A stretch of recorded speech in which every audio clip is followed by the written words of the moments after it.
नमस्कार देशवासियों, भारतवासियों। आज मैं तैमूर नगर जहाँ डेमोनेशन हुआ था पिछले 1.5 साल पहले, वहाँ पहुँचा हूँ।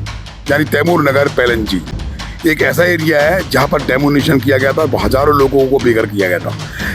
कहानी क्या है यहाँ की कि एक बहुत बड़ा नाला है और उस नाले के अंदर अभी मैं आपको दिखाता हूँ। देखिए कृषि तरह दिखाना, नाला पहले ही इतना बड़ा है और उसकी दीवार जो है ना यहाँ से निकल गई है। ये देखिए, ये दीवार है और इस नाले में ये देखिए, बैक करना, ये नाला है और इस नाले के ऊपर ही इस यहाँ का डेमोनेशन किया गया। जबकि ये काफ़ी जगह थी और पिछली जगह पर जो है, जो महारानी बाग से होता हुआ आ रहा है, जहाँ पर बहुत सारे वीवीआईपी लोगों की कोठियाँ हैं, उसको लेकर उन्होंने जो यहाँ पर इकलंजी के लोगों पर गाज गेरी, डेमोनेशन किया, इससे ये लोग आहत में हैं। जबकि इनका कहना है कि सर्वे एक डिपार्टमेंट का होता है, ना कि अदर डिपार्टमेंट का। सर्वे को लेकर भी यहाँ के लोग आहत हैं। मतलब कहने का ये है कि डीडीए सर्वे अलग करवाती है, एमसीडी सर्वे अलग करवाती है और जब उच्च अधिकारी और आला अधिकारियों से बात की जाती है तो उसके अंदर वो अलग अलग तरीके की भाषा का प्रयोग करते हैं।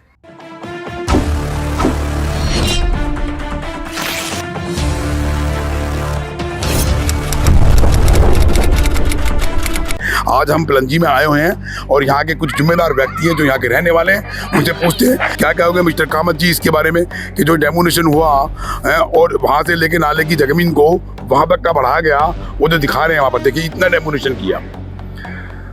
तो इसके बारे में आपका क्या कहना है और क्या जानकारी रखते हैं, क्या एविडेंस है आपके पास? देखिए, पहली बात तो मैं आपको बता दूं कि जो हमारा ये एरिया है, ये एरिया आज तक ये समझ में नहीं आया कि ये है किसके अंडर में।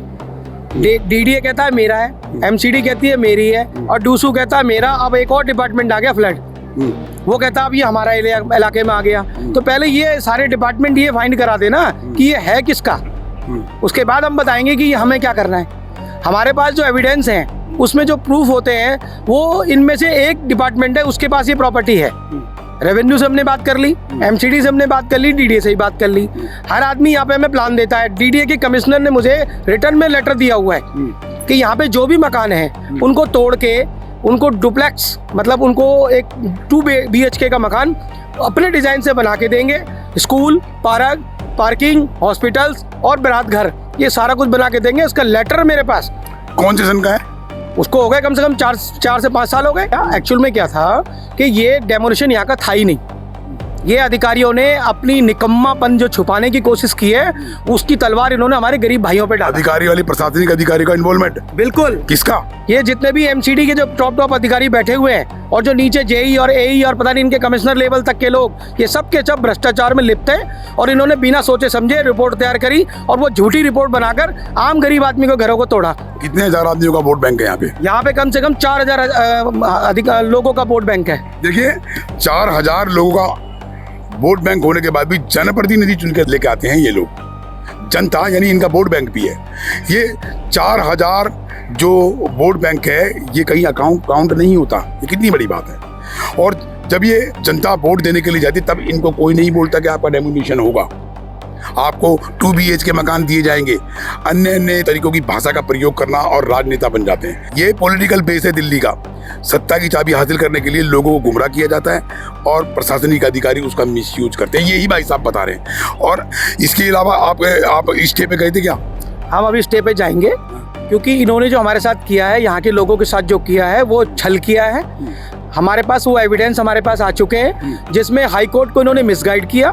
हाई कोर्ट जिस जगह पे नाले के अंदर लोगों का मकान बना रहा था, वो बहुत पैसे वाले थे। उन लोगों ने, वो गुर्जर समाज से बिलोंग करते हैं, उन्होंने किराए पे बिल्डिंगें ठोक रखी थी और उसको बिल्कुल नाले के अंदर बनाया हुआ था। तो हाई कोर्ट ने उसको ऑर्डर दिया। हाई कोर्ट की रिट पिटीशन पे जाने में इतनी देर क्यों?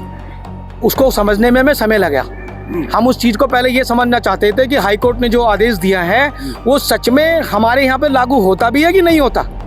जब हमने इसका पूरा इन्वेस्टिगेशन किया, जब हम इनको ढूंढने लगे, तब पता चला कि हमारा एरिया तो उसमें था ही नहीं।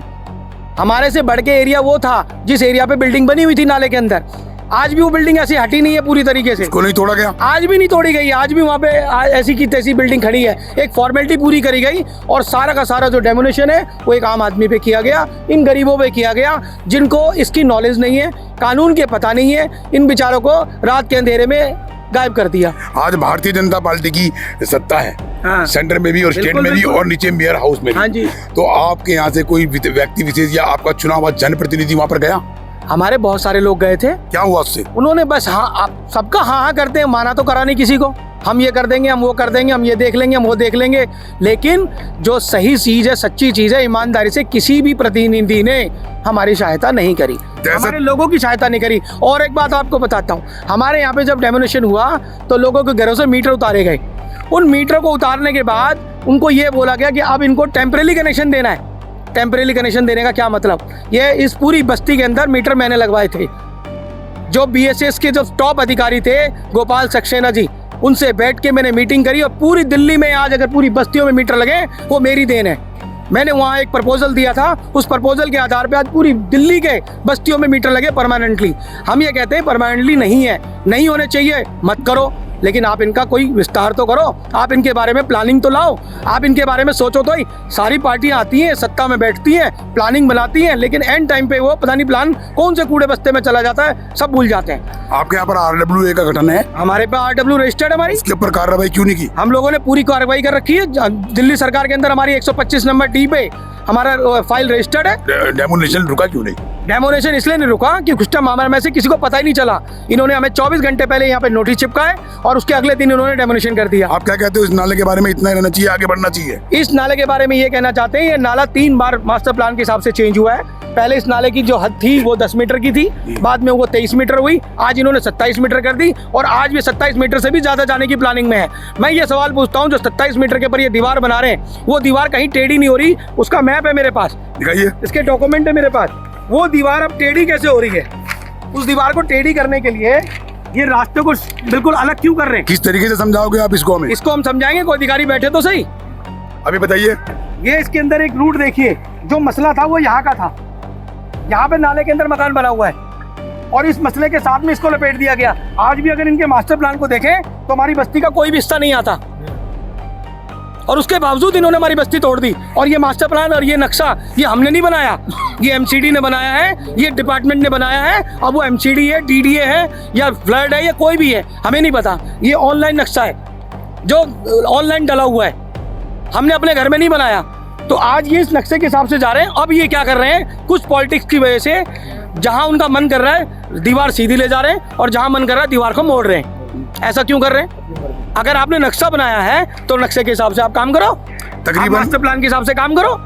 जब ये मास्टर प्लान में अंदर दी गई जमीन है तो आपने इसके ऊपर स्टे लेने की कोशिश क्यों नहीं करी? देखिए, हम आपको फिर बता चुके हैं, हमने पहले भी बताया कि जिस तरीके से हमारे यहाँ पे एक्शन हुआ, उस एक्शन के बारे में हमें पता नहीं था क्योंकि हाईकोर्ट का मामला था। अचानक से हाईकोर्ट हमारे देश आपको कोई नोटिस वगैरह नहीं किया गया था? कुछ नोटिस नहीं किया था। एक छोटा सा कोई यहाँ पे किसी ने कुछ चिपकाया, फोटो खींची और फाड़ के ले गए।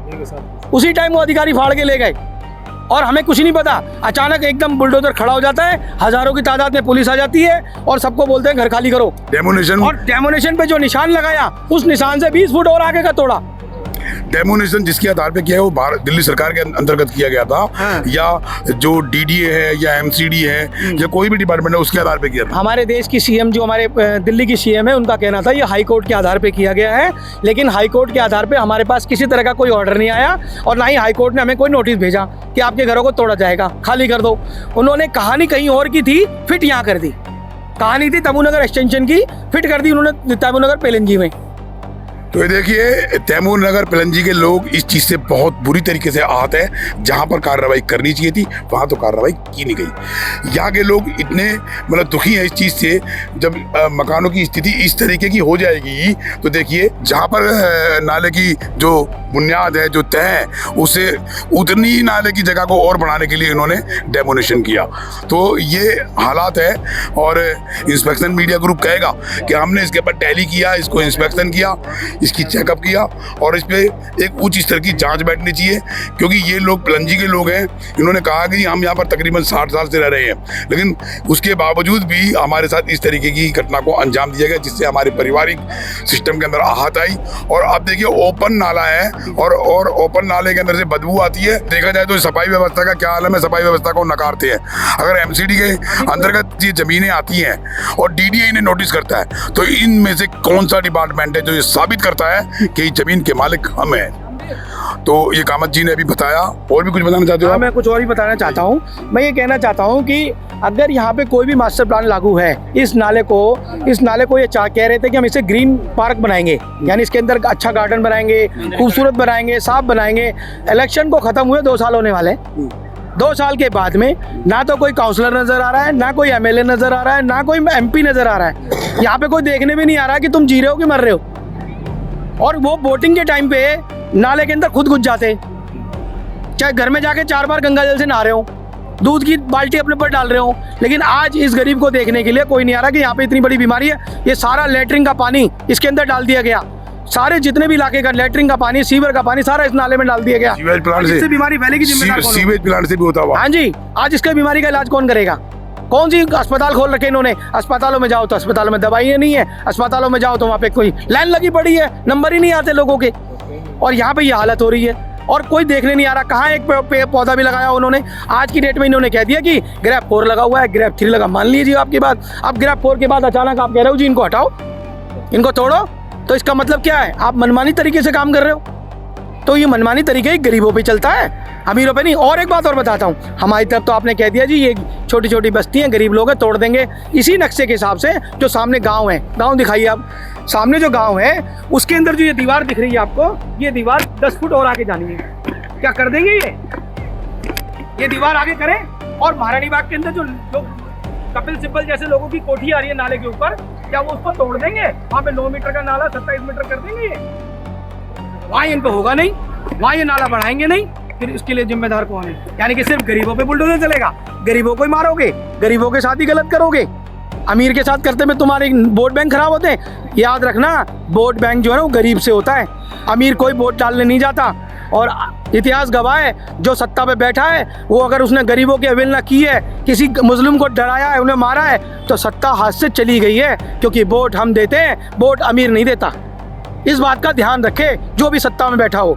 तो ये देखिए, पिरंजी निवासियों ने ये साबित कर दिया कि ये जो हुआ ये ठीक नहीं हुआ, और इंस्पेक्शन मीडिया ग्रुप इसकी जांच पड़ताल में लगा हुआ है।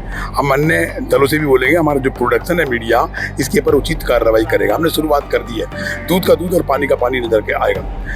हम एक बात ही कहना चाहेंगे दिल्ली सरकार से कि अगर आपको बोर्ड के माध्यम से इनकी सुख सुविधा के लिए थाली परोसी जाती है तो उसके आभार पे काम कीजिए, किसी का आशियाना उजाड़ने की कोशिश मत कीजिए कि यही वो लोग हैं जो जनप्रतिनिधि चुन के आपको सरकारों में जगह देते हैं। मैं अपनी बात यही समाप्त करता हूँ। जय हिंद, जय भारत, वंदे मातरम। समाज में हो रहा भ्रष्टाचार हम कराएंगे रूबरू। शासन और प्रशासन में बैठे जनप्रतिनिधि जिन्हें जनता चुन के लाती है, हम दिलाएंगे जनता का अधिकार संविधान के तहत। अपराधी चाहे प्रशासनिक हो या शासनिक, हम करेंगे उनकी खोज और करेंगे पड़ताल संविधान के तहत। सबके लिए समान, सबके लिए बराबर।